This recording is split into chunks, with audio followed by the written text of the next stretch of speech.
కాదు, రాయలసీమకి రాగానే పంచి కట్టాలనిపించిందా? అంటే పొద్దున్నే వెళ్ళి స్వామివారి దర్శనం చేసుకున్నా, ఆ. మంచిది కదా. అండ్ అదే పాజిటివ్ ఎనర్జీతో శ్రీరామ ఇంజనీరింగ్ కాలేజీకి వచ్చేసాను.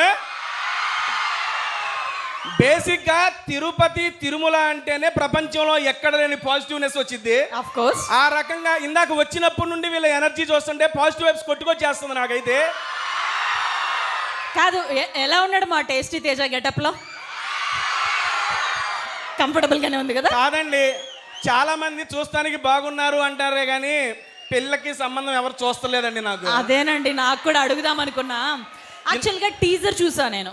టీజర్ చూసిన తర్వాత అమర్దీప్ గారేమో 99 సంబంధాలు చూసావు కదరా, అమ్మాయిల్ని చూసావు, 100దైనా వర్కౌట్ అవుతుందా లేదా అని వాళ్ళు అడుగుతున్నారు.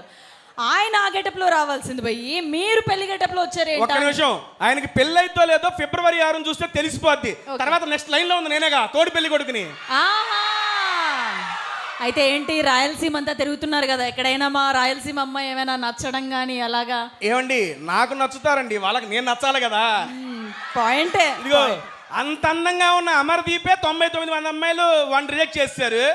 ఆ రకంగా నన్ను ఎంతమంది చేస్తారు? సరే ఓకే, ఇప్పుడు మీరు అన్నట్టు కొంచెం డిసప్పాయింటింగ్ మీరు చెప్పడం, ప్రయత్నం చేద్దాం. ప్రయత్నం చేయడంలో తప్పలేదు కాబట్టి వెళ్ళే లోపల ఎలాగోలా మీరే ఎట్లాగొట్టో మంచి చూపించు.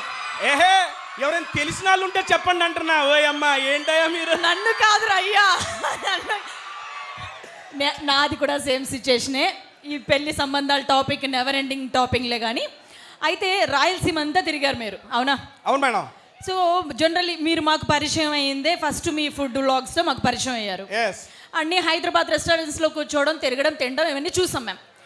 ఇప్పుడు రాయలసీమలో గత కొద్ది రోజులుగా తిరుగుతున్నారు కదా, ఎక్కడ మీకు ఫుడ్ నచ్చింది? ఒక్కటి చెబుతా, ఎక్కడికి వెళ్ళినా వాళ్ళు చెప్పేది గుడ్డు దోశ. పొద్దున్నే